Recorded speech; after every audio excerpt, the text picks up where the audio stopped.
These are the off-grid knives rapid fire. And these are new versions of this knife. It originally came out in a drop point years ago, and now it's back in a Wharncliffe blade. And it's so, well, I will reserve judgment. You might guess what my judgment is, but a very, very useful new blade shape from off-grid knives. And is it new? Well, actually, we have seen this blade shape before. There's the Black Stallion. Really, really sharp, great, thin behind the edge, cardboard utility, great knife. So we're seeing that blade shape again here, and it's useful definitely for this knife. The rapid fire is their one assisted open knife, and I haven't really been into collecting assisteds in quite some time. I do like the ZTs a bit. And I've had some of those, the 566 and the 300 series. But mostly I'm used to like Speed Safe, and this very cool Weston, it's by, it's a Les George design, has Speed Safe. And the Speed Safe just feels, I don't want to say lazy, but let's just say, what do they call them? Quiet quitters. This one right here, oh my gosh, this is a type A. Rapid, this is why it's called the rapid fire. It really comes out with serious force, real force, like an LUDT or something like that. So you get the same platform as the original rapid fire, this awesome handle. It's got a great shape, and it's G10, and then it's contoured here with all that honeycombing. Actually, if you look closely, they're hexagons stretched and cupped out, and it gives you incredible grip. It is a thickish handle. You get a great purchase on this handle. You get a full grip. You might find this to be a hot spot. In some grips, I feel it a little bit in the palm, but that would be no problem just to push down. It is a sturdy but flexible clip, so I think you could probably, I can probably bend that if I feel it. This one I'm actually giving away. This is the one I'm keeping for myself, and I don't feel it on this one for some reason, so it might be just the one I'm giving away. No, but this grip is great. I generally don't like two-finger partitions, but in this case, this is almost like a gun stock. Like a gun stock jack. Here, I'll show you what I mean. And I'll also grab another knife that I want to show. But this almost has a gun stock jack effect, which is a wonderful ergonomic effect. This is the Jack Wolf Knives sharpshooter. But you see that? It's a very similar step up. Instead of a two-finger partition like on the Yojimbo, the Yojumbo or the Contigo, this is more of a step up, like a gun stock jack. So I really like this handle. It's very comfortable. It's almost guiltily comfortable. It's like, oh, it should be slimmer. And this is, I wouldn't want this slimmer. This is definitely hand filling, and but it's a work knife, and would make a great work knife for first responders. That's what this one is.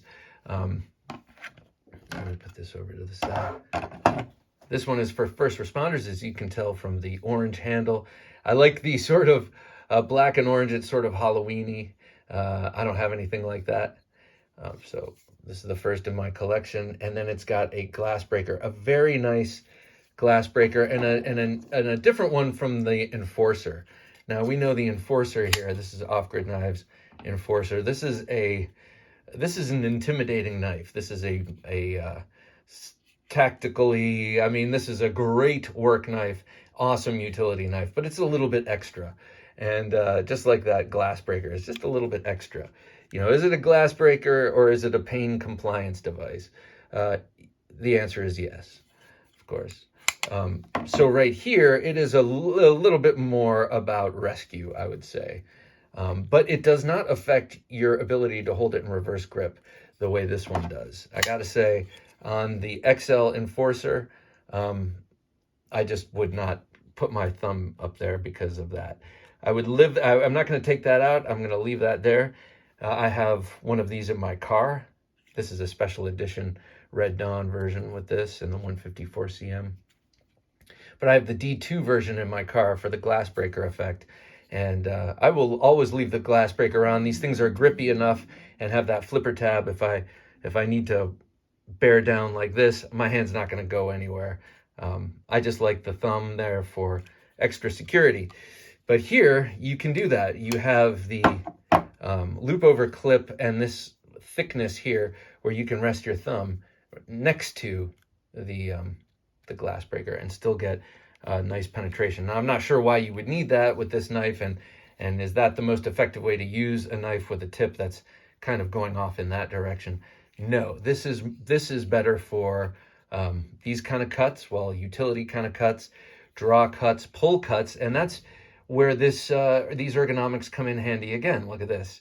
It's very handy. It's very comfortable in this grip and pull cutting. And you could see how in a rescue situation you might do that. So you have that nice curved tip you can get under like seat belts or whatever without the point going in. I mean, you still have a point there. You still might be careful, but you could definitely use that curve of the spine to get under things. And then in this case, these are just the most extreme teeth I have seen on a serrated blade. Just very wicked. And then also lead me to believe that they are extra long like that because serrations tend to wear down over time. And if you're starting with very long serrations, you are going to give yourself some time to use up that edge, use up that length, and then always have a cutting edge, always have a bunch of these little cut out, scooped out edges here. Very sharp here. What is this again? This is 154, I'm sorry, 14C28 and Sandvik. These things fire like crazy. These are so cool. Let's see.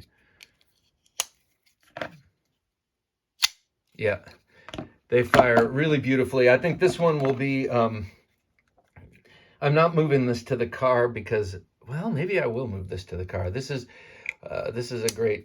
would make a great car knife, but I don't know. We shall see. I'm very happy to have these in the collection, or this in the collection. This one is going to be a giveaway knife.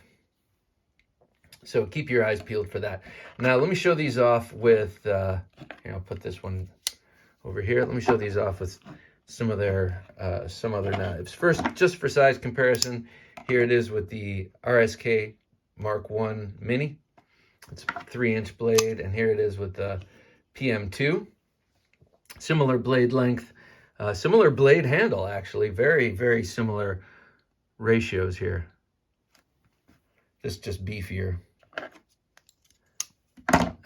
Okay, now with some of its off-grid brethren, the Enforcer XL, wicked, wicked knife.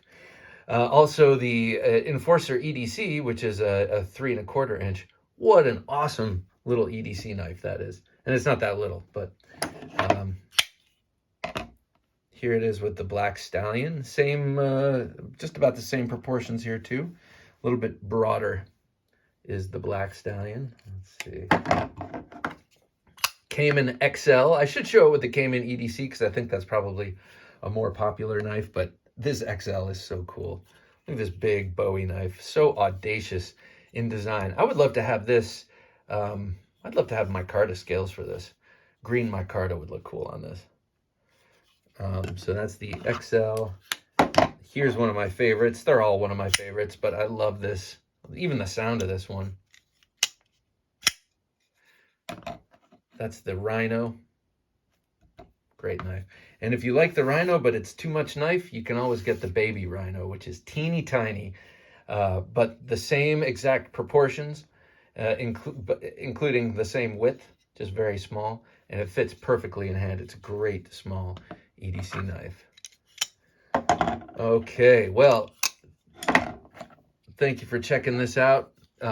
Go to Off Grid Knives if you like any of their knives.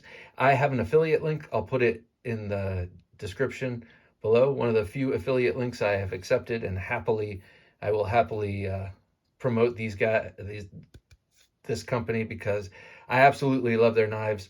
They're made by Bestech. What more could you want? Great guy, great designs, and great OEM. Off Grid Knives. These are the rapid fire. Check them out.